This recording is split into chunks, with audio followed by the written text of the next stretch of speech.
Hello, everybody. How are you today? We got the pre-Christmas edition here.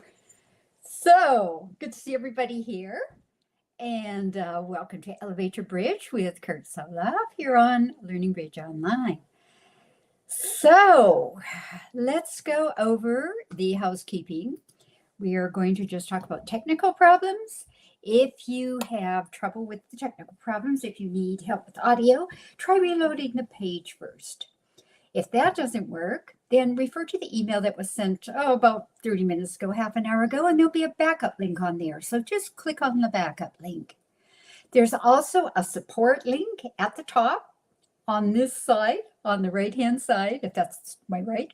And it's a click here for support, and that'll give you some ideas as to what to do. And if all else fails, don't panic. We're going to be posting the lesson, the replay of the lesson on the LBO lesson library. So you just go to your members page and you'll see the lesson.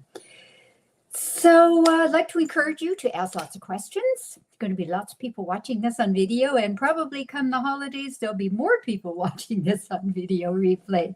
So ask lots of questions. Let's all learn together. Let's Kurt know also what you're thinking, and if there's any way that he can help you. So have we got Kurt here? Kurt, where are you, our great teacher? Oh, noble man. Oh, he's underwater. Drowning. Good Lord. I'm drowning. I'm underwater. And you were Captain Kurt, and this time you're like Jack Cousteau or something. Yeah. Captain Nemo. Yeah, definitely feel a little underwater. For today, Kurt. You're I see you are ready early for the holiday. Huh? Oh, I mean, I think it was November 30th. I just decided that was it. This is I never celebrate Christmas, so this year was different. We've got a little tree that goes up, and every morning when I come into the living room, my husband's got the fireplace going, and the little tree lit up. And, it's just like walking into a wonderland. I do wish I had a fireplace. That would be nice. It was really nice. Okay, question for today. All set? All right, fire away. Okay, what game show would you be really good at? So it definitely would not be Jeopardy. I enjoyed Jeopardy as a spectator, but not great at trivia.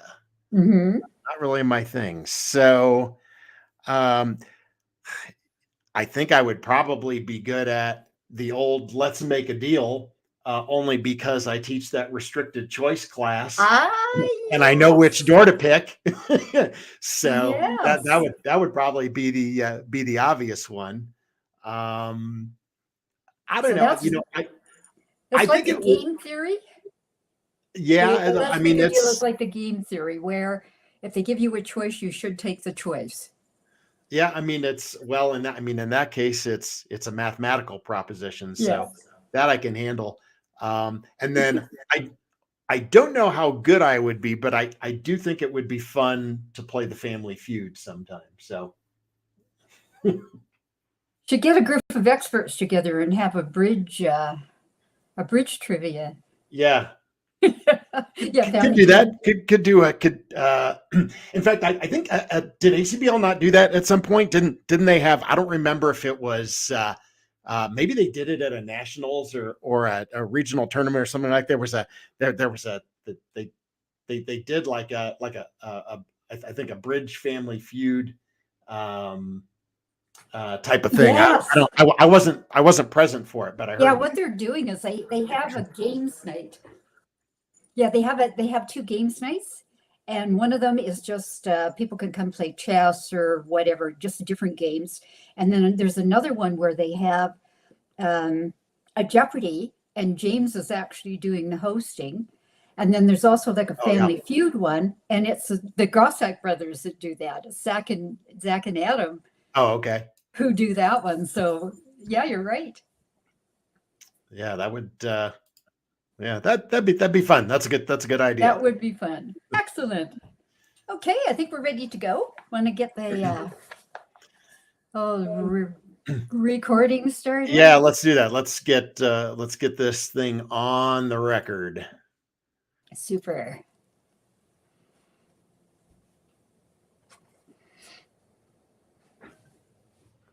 As the little wheel spins around. Yeah, it spins around. And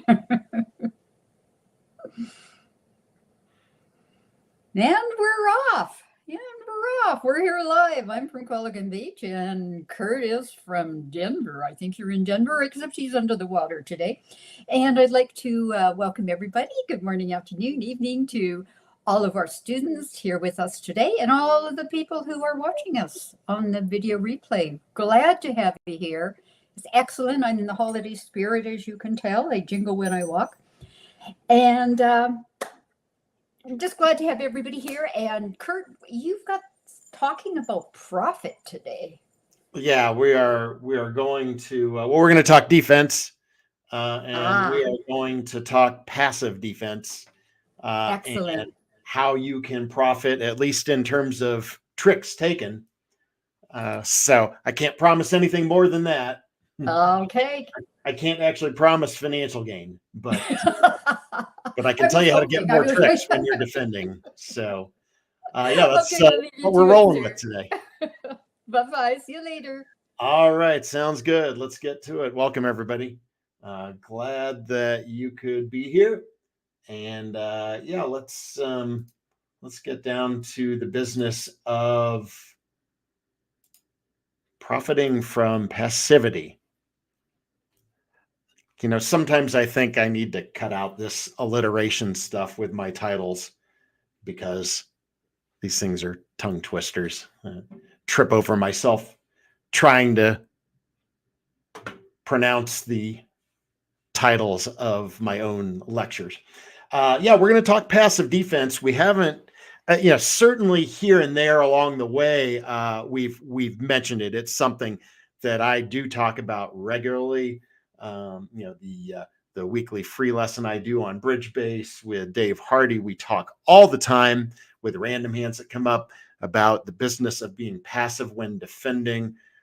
We think this is definitely a priority in your defensive skill set. So we haven't focused on it with a full presentation in quite a long time. So that's what we're doing today. And I think the first thing we want to do, as always, is be sure that we're defining what we're talking about when we mean by defending passively and contrasting it with an active or attacking defense. There are several lines of defense. I usually refer to 5 lines of defense from the old Hall's How the Experts Win at Bridge book. But on a broader basis, you can almost term your approach to the defense in a binary fashion. And that is either you are attacking or you are being passive. When you're attacking, you are leading honors or leading from length of suits headed by honors, right? Leading away from a king or a queen or a king jack or something along those lines. And when you're attacking, you're getting busy. You are worried that tricks are potentially going away. When you're defending passively, you're doing the exact opposite. You are desperately trying not to give tricks away. The idea behind passive defense is your tricks aren't going anywhere. Now, that sometimes may be the hardest part of your defensive visualization process on these hands, is to recognize that your tricks are not, in fact, going away, and that if you don't give Declare any help, and you just kind of sit there patiently in your seat and wait for your tricks, and you don't solve any of Declare's problems, that this is what's going to work out best for you. Sometimes declare will still get these positions right. Sometimes there's nothing declare can do, right? Eventually declare has to take a finesse or play for a suit to split or something like that, right? Other times, maybe there is a way for declare to get the hand right, but there's still a guess involved, right? The classic case of that might be like a two-way finesse, right? So the ace and jack are in the dummy, the king and 10 are in declare's hand. And declare has to decide which defender he's going to play for the queen of that suit, right? Which way do you take the finesse? And if there hasn't been any bidding or any other information from the defenders, sometimes it truly is a coin flip, right? Which defender has the queen? Well, if they're guessing, they might still get it right. It's 50-50. They might get it wrong. The one thing I can tell you, though, is that if you as a defender break that suit, if you lead that suit for declare, you solve the problem. And we'll look at that in here when we look at the frozen suit position, which I think is the best kind of isolated example and way to suggest the importance of being passive. So yeah, you're trying to be very cautious, wait for your tricks, be very careful about leading away from honors, especially if you haven't received any signals from your partner that would encourage you to lead away from an honor.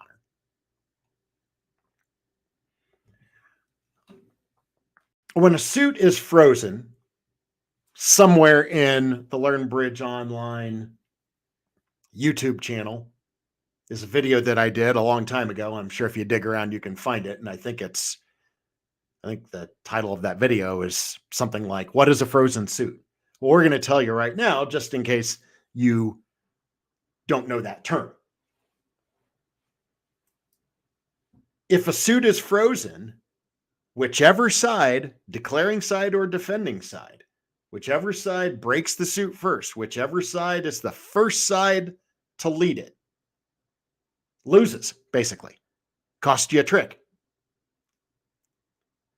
And so both sides potentially are avoiding leading this suit, but sometimes you come down to a position where you have no choice and you hope it's not your side. You hope it's the bad guys that have to do it, right? Take a look at this diamond layout. And it doesn't matter what the contract is. It could be that another suit was trump or that we're no trump, doesn't matter. But this is the diamond suit that we have to deal with. And notice what happens for either side leading a diamond. Let's say West is on lead and leads a diamond away from the queen. Okay, lead the 4 diamonds. Well, South declaring the hand, say, just play small, right? That's all South has to do in this situation. Don't play your ace, don't play your 10, just play small, right? So it goes 4-3, and now East has to follow to the trick, right? If East puts in the 7, South's 9 is going to win. If East puts up the jack, which is what we would expect to happen, third hand high, South covers the king and now can finesse the 10. Now, South may not know with certainty that West has the queen, but that is a line of play in this suit that will result in North-South getting all 4 diamond winners, right? Cover the jack with the king and then lead toward the 10 later.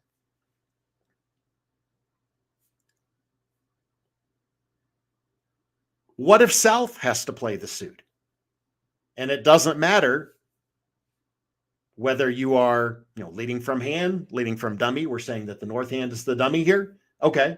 So South leads a small diamond from hand, right? So let's say South leads the 2 of diamonds. Well, West just wants to play small, right? No reason in the world to put up the queen. Sometimes I see folks unnecessarily playing second hand high, and this will cost you tricks, right? So if you lead small from the south hand toward the dummy and West plays small, okay, well, it doesn't matter what you do. If you put in the 10, it's going to lose to the jack, right? If you put up the ace, then East should just play small. And then when North plays a diamond back from the dummy, okay, now the jack will appear and South can cover with that king, but now West is going to score the queen, right? So we see how that works with this business of frozen suit. Whichever side leads the suit is the side that comes out on the losing end, right? So technically, North-South are only entitled to 3 diamond winners here, not 4. But if they get some help from the defense, then they might take all 4.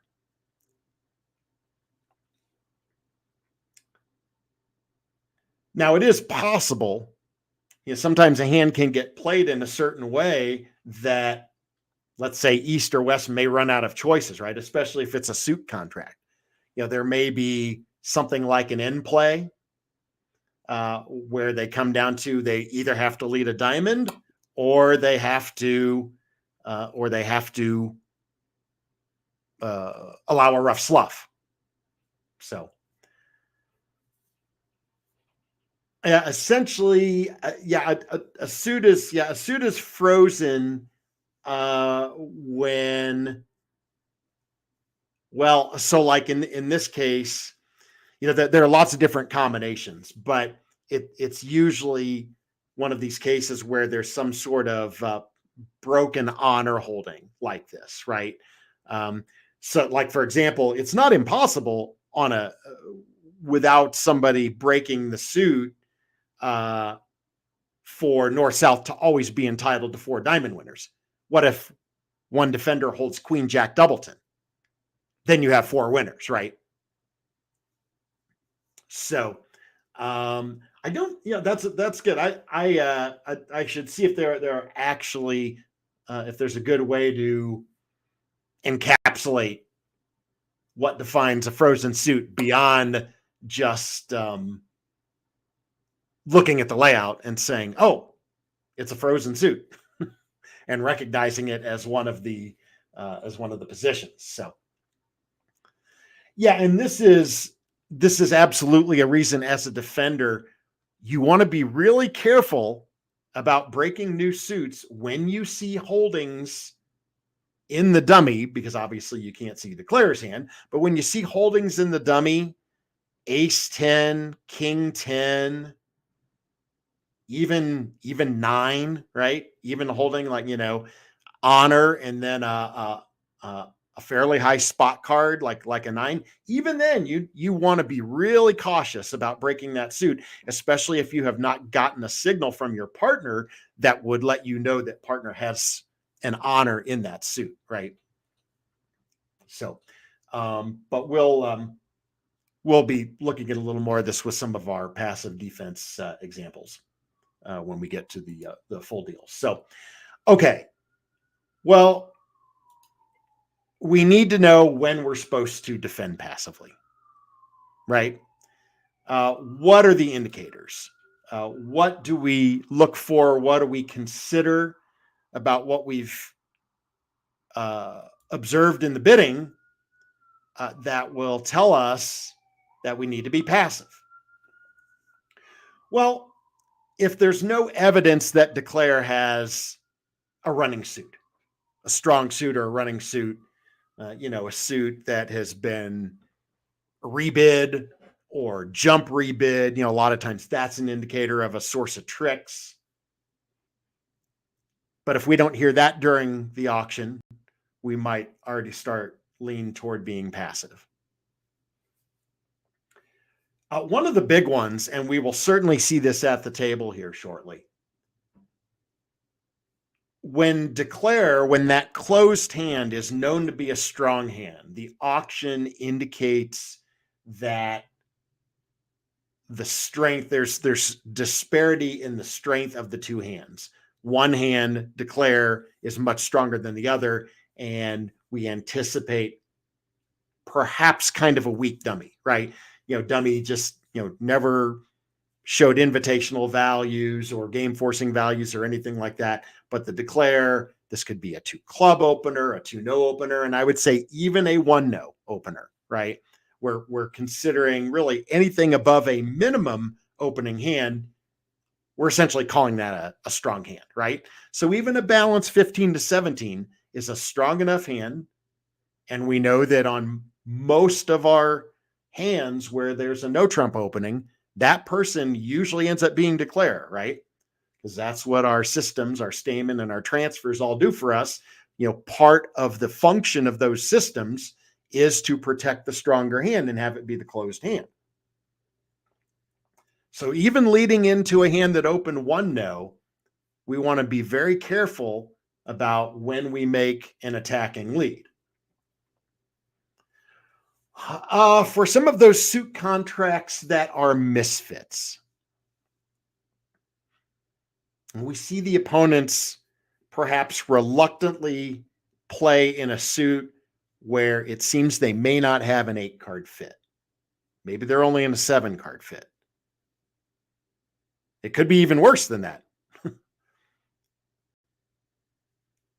You can tell things aren't splitting well, right? You look at your hand and you see shortness in a suit that the opponents bid, but they're not playing in that suit, right?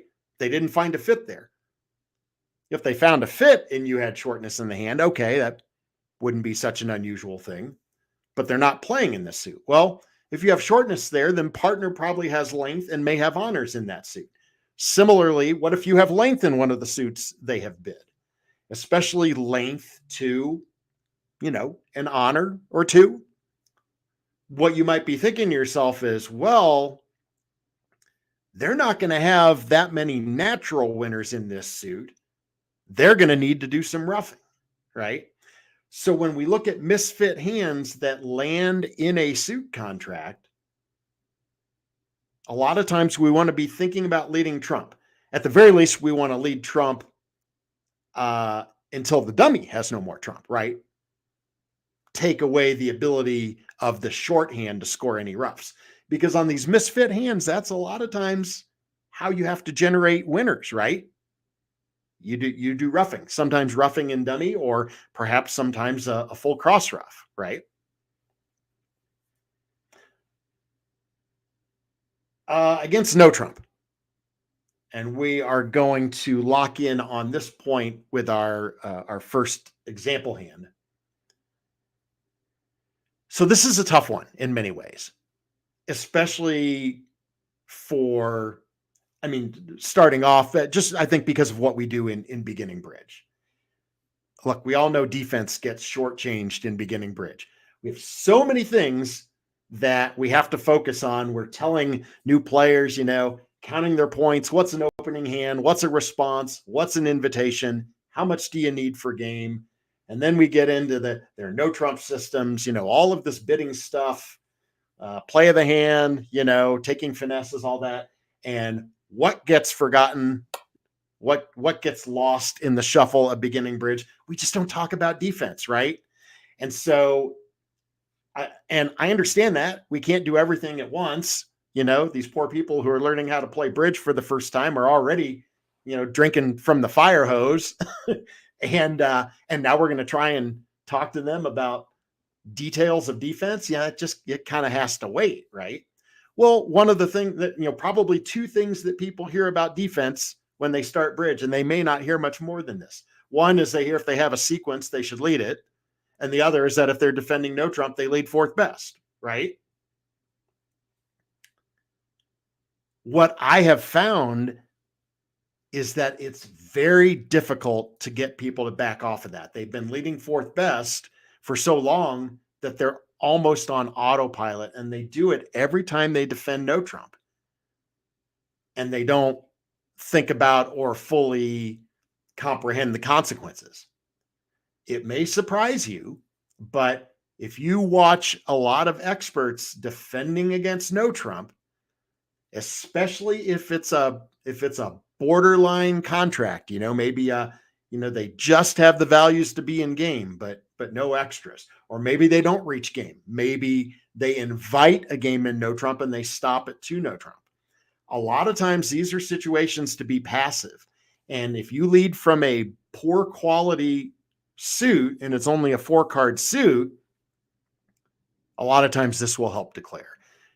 4th best is attractive when you have a 5-card suit. It's a much more appealing lead from a 5-card suit because you actually can see potential for some defensive tricks with your extra length in the suit. If you lead 4th best and it's only a 4-card suit, we really want it to be a better quality suit. Multiple honors and or good spot cards, something like that, right? It needs to have a little more potential. And when you're leading from bad suits that say only have 1 honor, boy, a lot of times this will give away a trick. And you should look for an alternate lead. So I tend to be, as you see from, these conditions we're talking about, there are times to be passive against suits and times to be passive against no trump. My experience is I'm going to be passive a lot more often against no trump than against suits. But you certainly will do it against both. The last point here, the one on slams, when the opponents reach 6 no trump, look, they may have 12 tricks all day, and there may be nothing you can do to stop it. But they don't always have their 12 tricks off the top, and sometimes they have decisions to make. Do they play for a suit to split? Do they take a finesse? Do they try a squeeze? You found yourself in 6 no trump and you say, all right, well, I see 11 tricks. Where's the 12th trick coming from? Got to try and generate it. Well, the last thing we want to do against 6 no trump is make some aggressive opening lead that hands them their 12th trick, right? That is what we want to avoid. Same thing with a grand slam. We would think most of the time, especially against good competition, that if they reach a grand slam, because people are often quite reluctant to bid their grands, certainly if you see, a pair that to be competent bridge players and they bid a grand slam, presumably they've had an intelligent auction, they've counted their tricks, they believe they have 13, and it may not make a lick of difference what you lead, right? Put your left shoe on the table and it's still going to make. Doesn't matter, right? But not every grand slam that gets bid against you is going to be cold, and they may have work to do, right?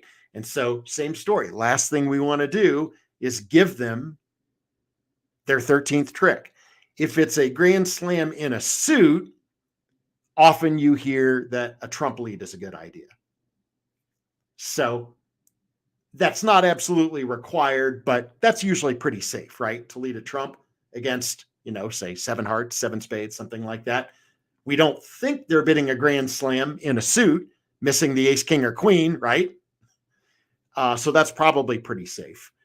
Otherwise, if you don't have a trump to lead, or if they actually reach 7 no, again, you're trying to find what looks like the most passive lead.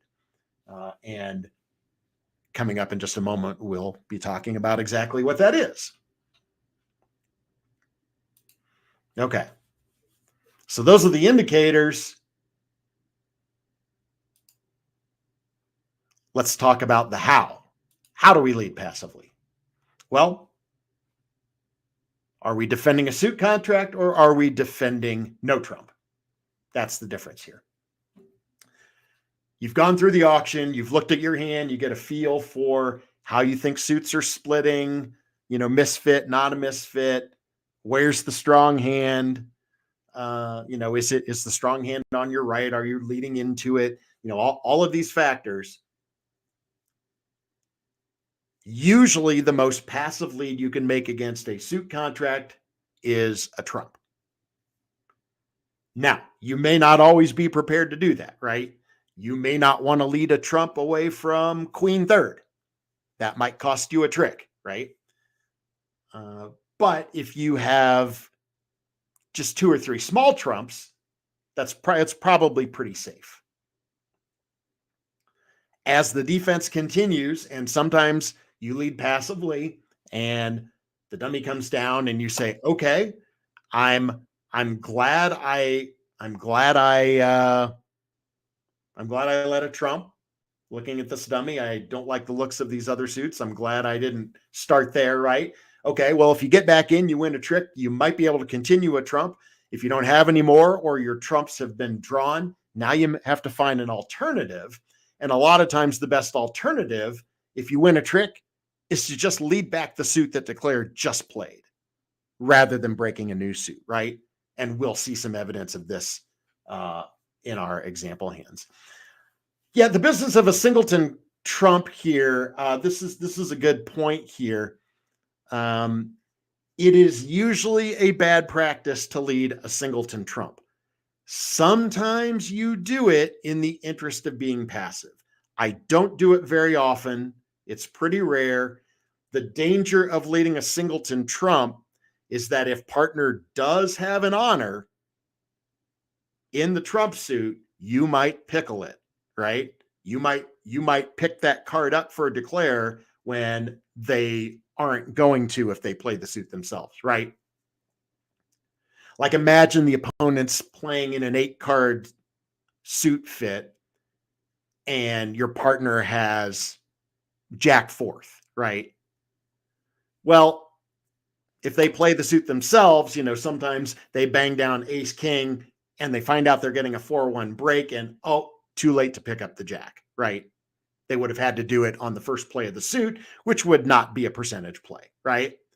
But if you lead the suit and you make partner put up the jack and it gets covered, or partner ducks the jack and they score their 10, declare, say, wins the 10 and then drops the jack later, right? You can see where this can cost a trick. So yeah, singleton trumps are undesirable, but every now and then I run into a hand where I actually hate all of my other lead options just enough that I will risk leading the singleton trump and hope that I am not blowing a trick for our side. So yeah, suit contracts usually trump. Now, you don't always have to lead trump as a passive lead. Sometimes you will still have a sequence, right? Even if it's a lower sequence, right? Even if it's like Jack 10-9 or 10-9-8, those are pretty safe leads. And one of the reasons that we do tell people that one of the few pieces of defensive advice that new players get is if you have a sequence, lead it, is because sequences have that nice, they have both, right? They are, especially when you're leading a high honor, right? King from king, queen from queen, jack, etc. You're making an attacking lead, but it's a safe attacking lead. So it also has that passive element to it as well, right? It's kind of the best of both worlds. Now, when was the last time you led from a sequence and it cost you a trick? Certainly if it was like a 3 or 4 card sequence, it's easier to blow a trick if it's only 2 touching honors, right? But if it's 3 or more, almost never costs you anything, right? And it can certainly gain for you, right? No trump contracts. Being passive against no trump. This is where we want to lead top of nothing. Now, this is also a topic that has reared its head intermittently over the tenure of this class. And in large part, that is because I have seen so many players following this Boston acronym, this bottom of something, top of nothing approach. But there's a very important piece that so often gets left out. And that is top of nothing leads are not for suit contracts. You should not lead big spot cards from 3 or 4 card holdings, for example, against suits. That is for no trump. It is a passive lead against no trump.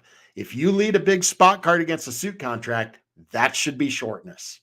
That should indicate a singleton or a doubleton. And this is something that I've gone over and over I have seen so many, when I go play at my local club where there's a lot of really sloppy defense, I have seen and been the beneficiary of a lot of tricks just handed to me, or if tricks aren't handed to me, misunderstandings by the defenders because they think their partner's trying for a rough, right? If they're leading big spot cards against a suit contract, they think, oh, that's a singleton or that's a doubleton.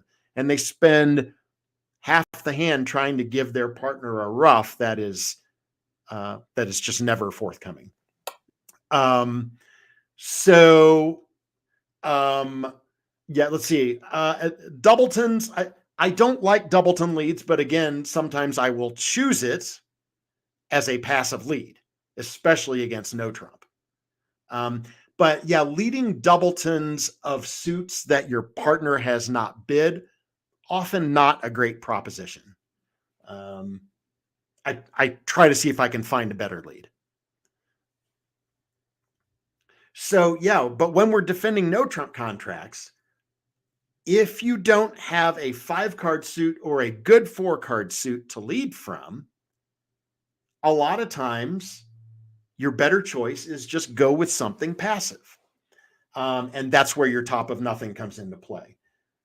And yeah, maybe it's a, top of, maybe it's a 3-card suit, maybe even a 4-card suit, but it could be a short suit.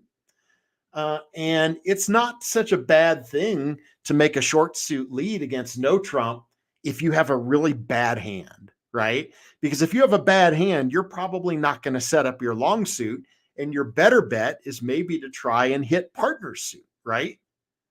Because if your partner is known to have all of the defense's high card strength, or your partner's the one who's going to gain the lead, by leading a short suit, sometimes you hit your partner's long suit in the process, right? And so that's where some of those leads can be really effective. Now, I will say this, for those of you who play with those blankety blank robots on bridge base, as I do way too often, they love short suit leads against no trump. They actually take it to an extreme. They do it too much. So you want to be careful not to be overboard. I have been handed a lot of tricks by the robots making short suit leads, or I have had 3 no trump games get through where all they had to do was lead 4th best. I've had a number of hands where they actually had the first 5 tricks against me because I had a bit of a problem in a suit. I either had no high honors or they had my honor trapped, right? Where if they had simply led 4th best, they would have gotten to their partner's ace or king, gotten the suit back through my queen, and set me right off the top. And I'm making these games because instead of making a normal lead, they've gotten cute and they've decided to lead a short suit once again. So I would say exercise some discipline with this. Don't go overboard. If you have a good 5-card suit or even a good 4-card suit, 4th best may still be entirely appropriate. Okay, with that said, I think we should get ourselves to the table and start working on some hands here because, well, we need practice, right? Okay, this is going to be, we're gonna do no trump on this hand, and we're gonna keep these auctions pretty simple,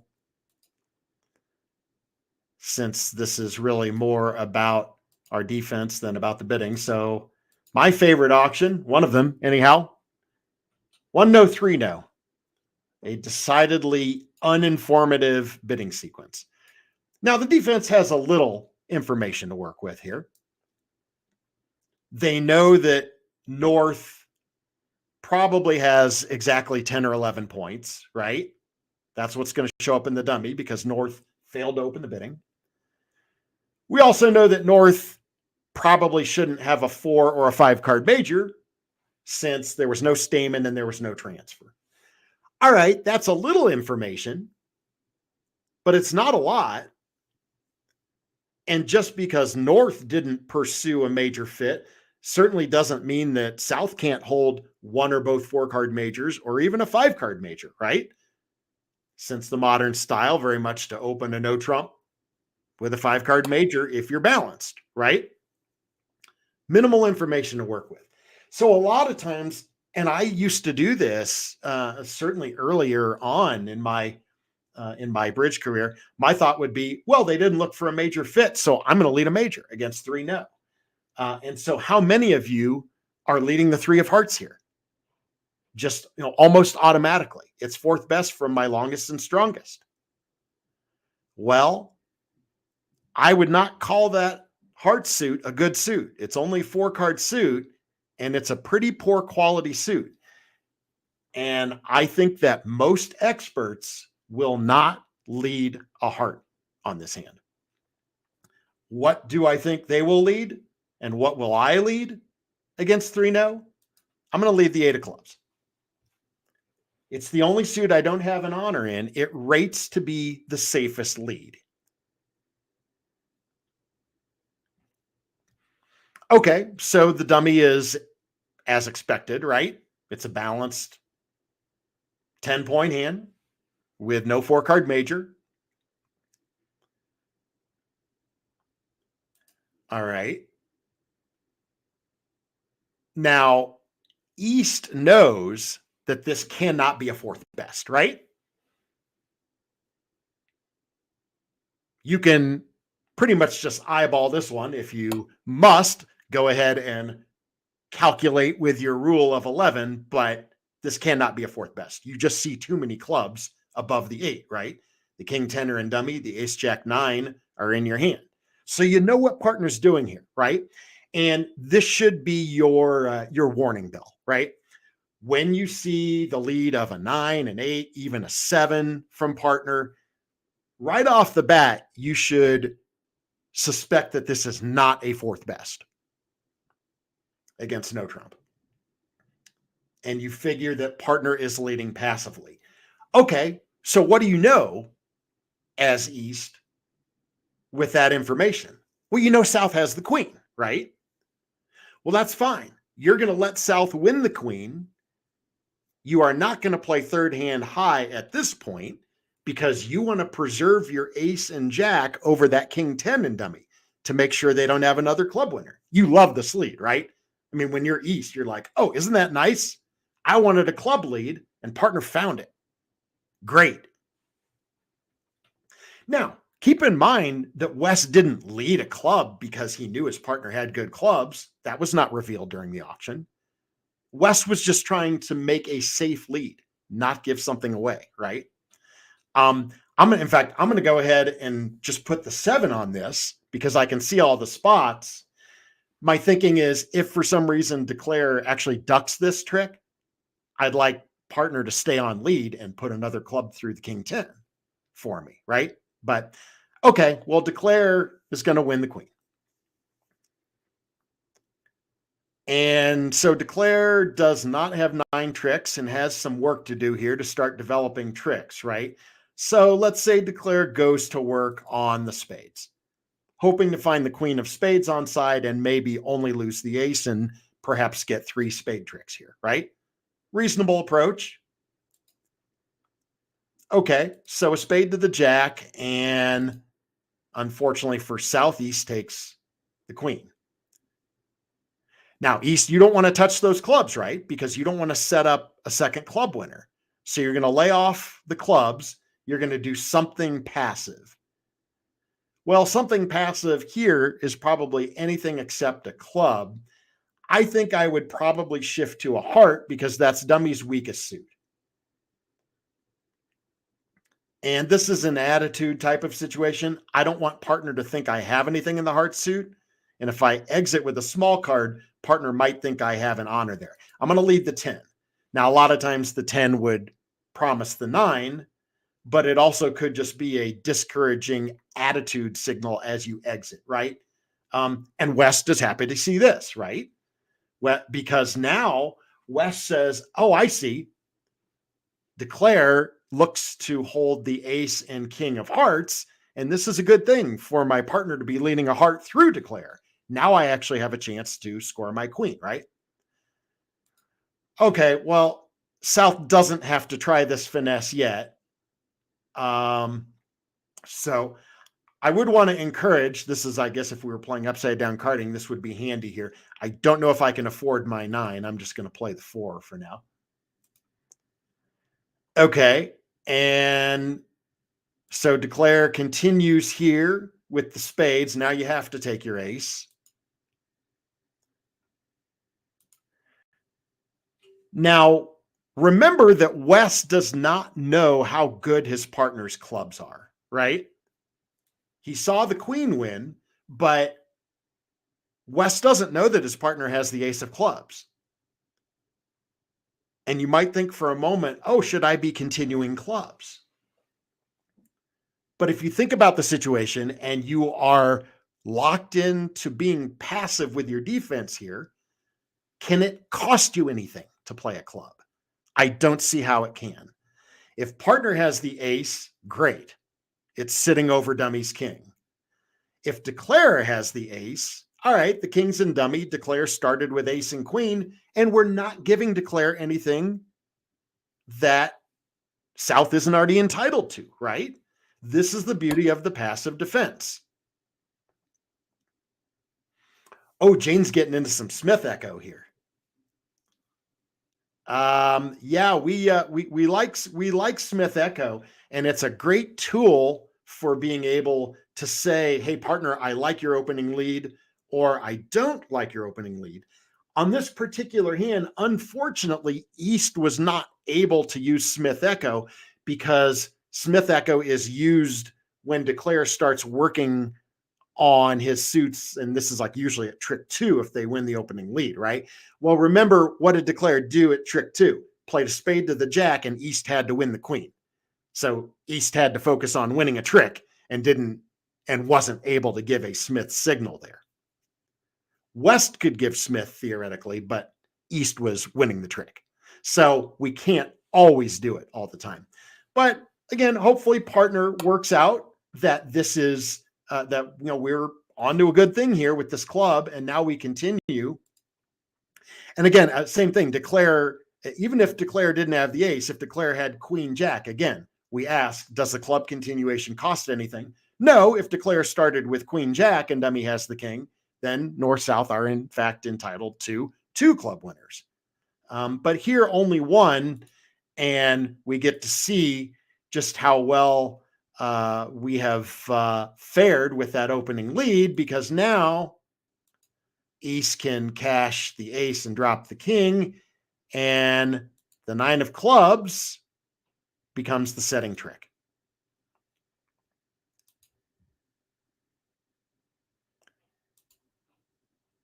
All right, well, declare has the rest now. All that is necessary is to unblock that king of spades, right?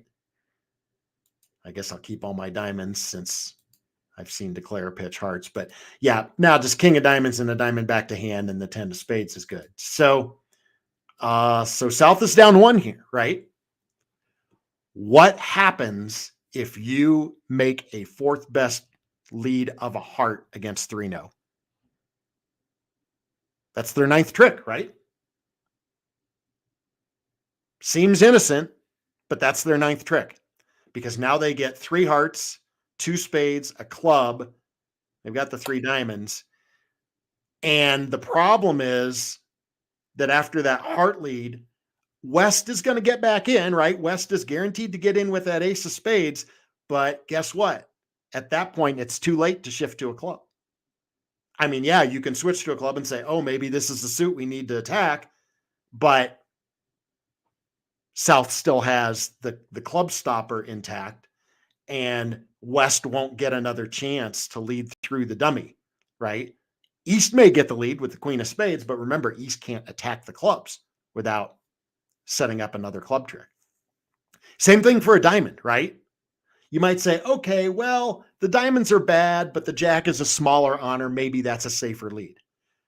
Well, with the diamonds not splitting, remember, if declare goes after diamonds, he's going to lose a diamond trick. Spot cards aren't good enough.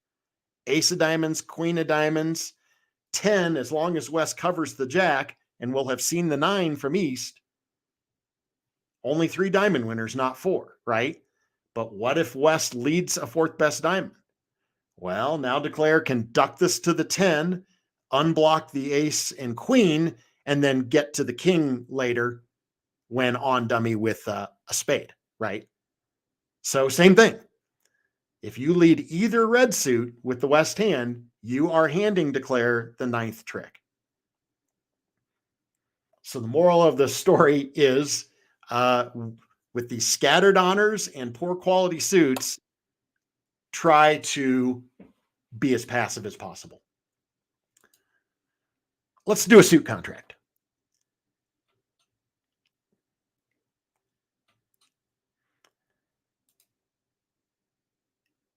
Your alarm bell on this one is going to come right away in the form of a 2 no trump opener by South.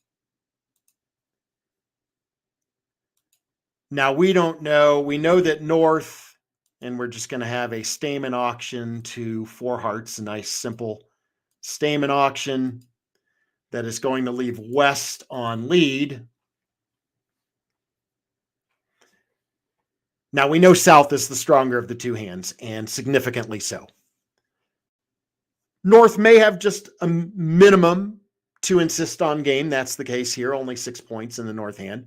Certainly North can have a little more. I mean, maybe North has 8 or 9 or even 10 points and is not pursuing a slam, but we still know that South is the big hand here, right? We also know, looking at the West hand, holding 8 points, thinking even if South is minimal, even if South only has about 6 points, partner doesn't have a lot, right? We figure partner probably has 5 or 6 points maximum. And so we are loath to attack in this situation. Because, like, let's say you're thinking about leading a spade away from King Jack. Well, if you don't find East with the ace or the queen, you have probably blown a trick, right? I mean, East could have one of those cards, but you're aiming at kind of a narrow target when partner's known to have a pretty weak hand, right? Same thing for the King of Diamonds. I really don't want to lead away from the king into the jaws of a 20-point hand, right? The clubs look a little safer, I guess, but if you remember our slide not too long ago with the frozen suit, we usually don't want to lead away from holdings like Queen third or Jack third very often if it's not a suit partner has bid, right? Because we might solve the problem of the frozen suit, right? What if we lead a small club from Jack third, pick up Queen Doubleton in partner's hand, and then the dummy shows up with something like, Ace 10 or King 10 or something like that. Now they can finesse us out of our Jack, right? So what is the solution here? I'm going to lead passively as much as I can. So I'm going to start with a trump. This is not likely to cost a trick. Okay, we see partner show up with the Jack. Well, okay, that Jack was falling anyhow, right? We didn't finesse partner out of anything. Partner was never scoring that Jack of hearts. It's okay. All right, so what does Declare do? Well, having seen the Jack, I can play to the 10. I kind of like having that option as Declare here because dummy doesn't have a lot of entries, right? Well, I need to be wise about how I use my entry. So if I want to take a spade finesse, I could do that now. All right. Well, I'm not exactly shocked that this finesse failed. I had to try it. But when West is leading trump already, for me as Declare, I'm thinking, does that mean West has the king of spades? Entirely possible. These are the types of conclusions we can draw. You can draw a lot of inferences from the opening lead. Why are they leading trump? They don't like any of their other leads better, right? Process of elimination.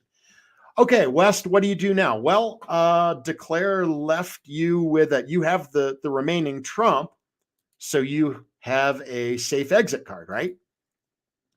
So let's say you do that. Let's see here. I want to pitch the 6. I don't know if I should pitch the 10. Maybe the 10 won't cost anything if I'm playing standard signals, that is. Okay, well, what next? Well, now Declare needs something good to happen in the diamond suit, right? Okay, how about a small diamond toward my queen? Maybe the king of diamonds is on side. This, by the way, probably a good time second hand to split your jack 10, just in case declare has queen 9-8, has all of those cards. We'd like to at least force the queen here.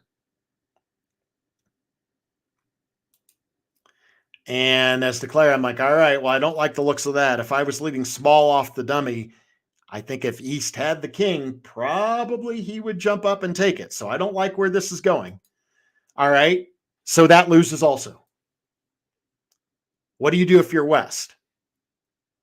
It turns out you're actually pretty safe at this point. You haven't blown a trick. And I don't think you can blow a trick now. But what's the safest thing I can do? Not having any more trumps? Probably just lead back the suit that was just played. I saw the 10 of diamonds from partner. I think partner may have the jack. So that looks safe, right?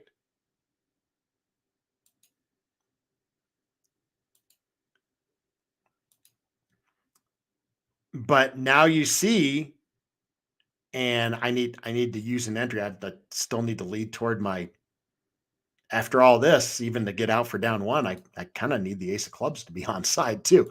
I'm a lead to the queen. All right. Well, I mean, I can't avoid this diamond loser, right? Where's it going? So I'm just going to exit a diamond. There's nothing I can do. And then probably go ahead and take the setting trick at this point.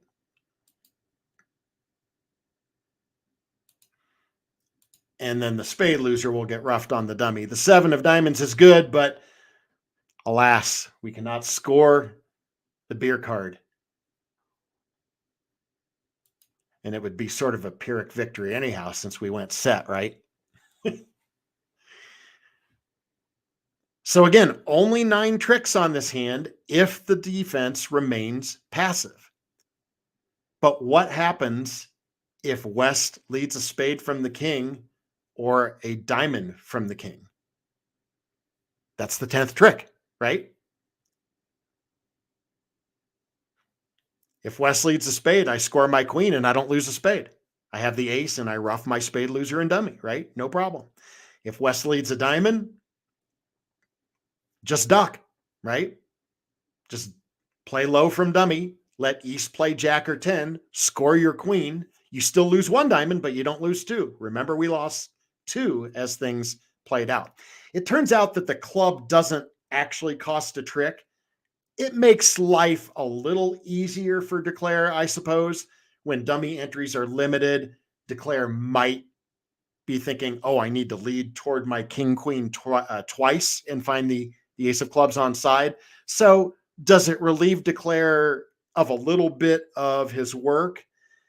It does, but it doesn't cost the contract.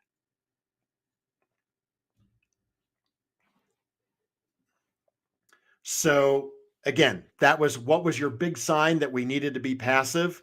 It was that 2-no opening. It was knowing that South is sitting there and we are going to hold out as long as we can as West and try not to lead from a suit where we have a king. Now, notice it's safe for partner. If clubs happen to get played early and partner takes his 1 trick with the ace of clubs, notice that it's perfectly safe for partner to put a diamond through or to put a spade through, right? That's different. That is leading through declares strength. That works fine. East doesn't have to worry so much about being as passive. West, who has most of the defense's stuff here, that's the hand that has to be really careful.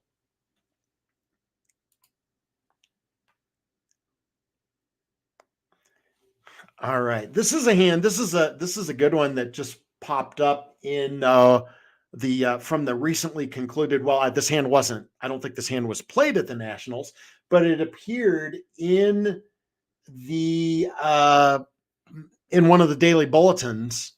It was a Frank Stewart column, and I was looking through the results of the daily bulletin a couple weekends ago, And I thought, oh, look at this. Frank Stewart did a lovely column on passive defense. I'm going to borrow his hand.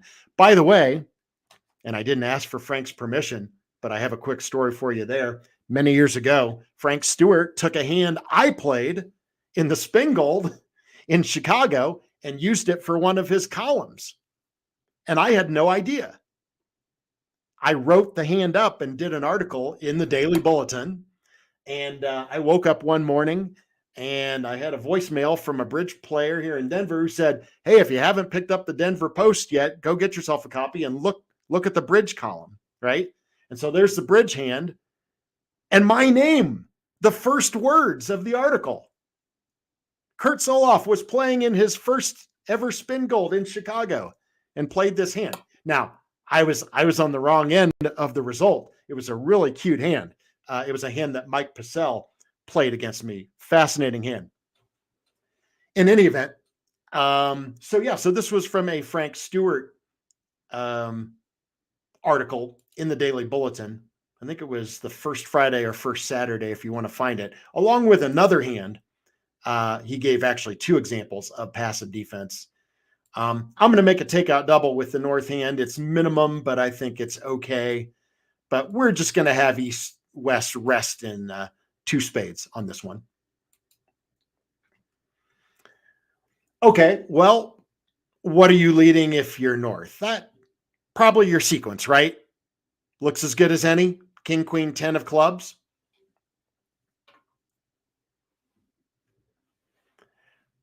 Signaling is going to be very important here. And if we are typically giving attitude at trick one, and some attitude of the club suit is already known because the ace has appeared in the dummy, right? Okay, so when Declare plays this ace, it's really important for South to give a clear attitude signal if possible. If we're playing standard carding, I can give partner the deuce. If we play upside down, I would give partner the 6. The deuce is very easy to read. I suppose this is a good time to be playing standard carding on this hand, right? We are giving attitude for the jack, right? Now, you can give, by the way, you're giving attitude for either the ace or the jack, but we all see the ace and dummy, right? Now, if North has all of the honors, right? If this lead is actually from king, queen, jack, okay, well, then the opening leader already knows everything about attitude for the club suit, right? And surely if North has king, queen, jack, when he gets the lead, it'll be safe for him to continue leading clubs, at least for a little while, right?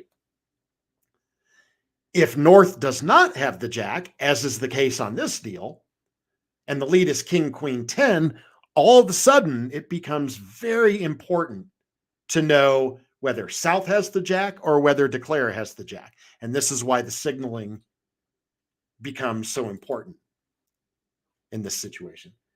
It's also why a hand like this is absolutely impossible to defend with the robots. If I'm sitting North, I don't know if I can continue a club safely or not.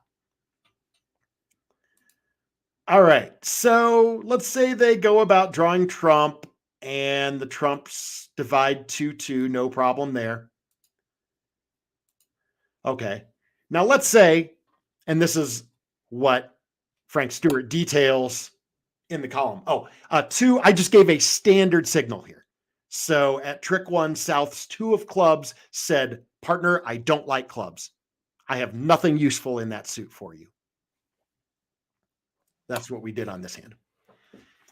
Okay, so trumps are drawn. Now, this is actually a technical error by Declare. Declare did not take the right line of play. Before we finish up, I'll tell you the line of play that is better. But let's say having drawn trump and not wanting to touch the clubs or the hearts, Declare says, well, I'll see if the ace of diamonds is on side. Okay. Now, after that takeout double, you probably shouldn't be very optimistic that the diamond is on side anyhow. All right. So I will ask everybody present here, live in the class, or if you're on replay watching, what do you lead now? with the information you have gathered on the first few tricks? Anybody have any votes?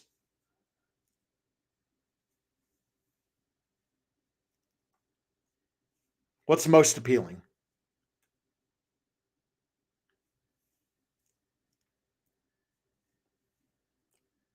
We should eliminate a club, right? Because partner doesn't have the jack. Sure, I suppose North could lay down the queen and get lucky every once in a while and find that West held doubleton jack, right? I'm also not too inclined to lead away from my queen of hearts. That's not being very passive. That's more of an attacking action. I think my partner has a little something, but if my partner doesn't have the, say, the king and the jack of hearts, or I don't think there's room for partner to have the ace and the king, ace and jack, well, we're probably going to be helping declare. So how about win the diamond and return a diamond? I think I would actually just return a small diamond.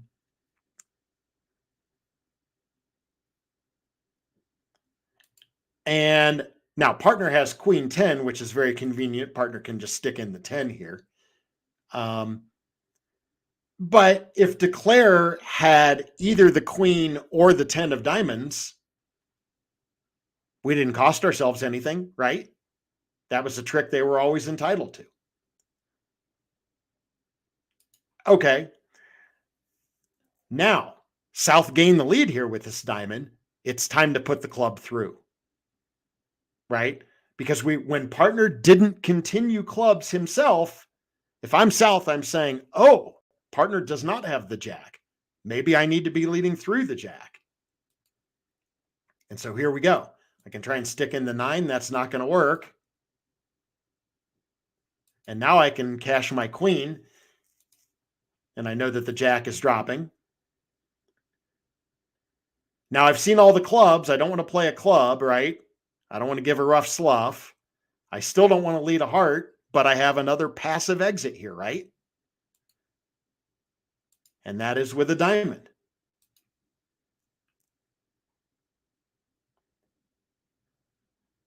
And now what is declare supposed to do?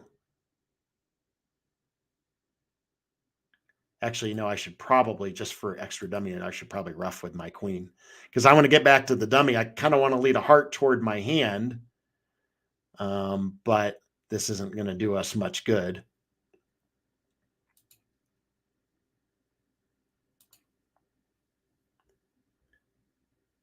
All right, well, I'll get rid of the diamond. Now a heart to the jack and queen. And again, I don't want to give a rough slough. I don't want to play my diamond, but now I can just shoot back the heart, right? If declare has, I see the 10 in dummy. If declare has the ace and the 9, then there's nothing we can do, right? We're stuck. But here, and again, if declare calls for the 10 from dummy, South needs to cover the queen, or a king, rather. Here they play small. Now we stick in the 9, and guess what? You get a heart trick to set the contract.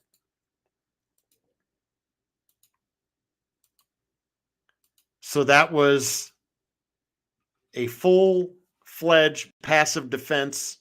The opening lead was kind of attacking, right? With that attacking king of clubs. But after that, we saw the dummy, we got partner signal, and we said, nope, better change gears. Let's be passive the rest of the way. By the way, before we get out, because I know we're about done here with time, what is the solution for West to actually make 2 spades? Give up the clubs. Don't touch a red suit. Draw trump, give them their 2 clubs, and now North is stuck, right? Because if trumps have been drawn and North has no more spades and has taken his couple of club winners, now North is forced to break a red suit, right? And the heart suit is frozen. And the diamond suit, it's simply a matter of if you lay down your ace, you set up West king, or if you underlead the ace, they score their king. And that's all they need to make the hand, right? So there you have it. All right. Let's see here. We are meeting Yeah, as far as I know, yeah, we haven't discussed any changes on our live meeting time. By the way, I do anticipate being here live in the virtual classroom next Tuesday, which is Christmas Eve. February 24th. Yep. Yeah, I may be the only one here, but I am planning on being here. I don't know the topic yet. I haven't picked out my topic.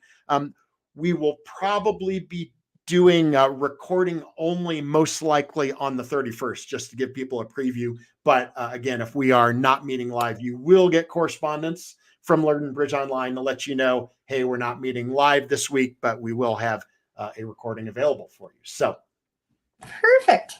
that's the story, Babs. That's the plan for the rest of 2024. That's a good story. We're coming up to the new year. I can't even believe it's 2024. So replay of the session is going to be in the lesson library pretty soon. And if you have any questions, just go to your members page and there'll be a little area there where you can click on, says Bridge Questions, and you can type your question in there. So thank you, everybody. Hope we see you next week, even if it's just me and Kurt. I'll just barrage him with questions and we'll learn all. Oh boy, that's good. It's going to be all biography, right? Yeah. Tune in next time where we say almost nothing about cards and Babs spends 60 minutes trying to extract every last morsel of your being. Yes. Going to steal my soul. That's right. I'm going to write a book by the end of this. Yeah, no doubt. That's exactly what I'm afraid of. Thank you, everybody. All right. Thanks so much, everybody. Glad you could be here. Glad you're watching on replay. And yeah, we'll see everybody next time. Super. Bye-bye.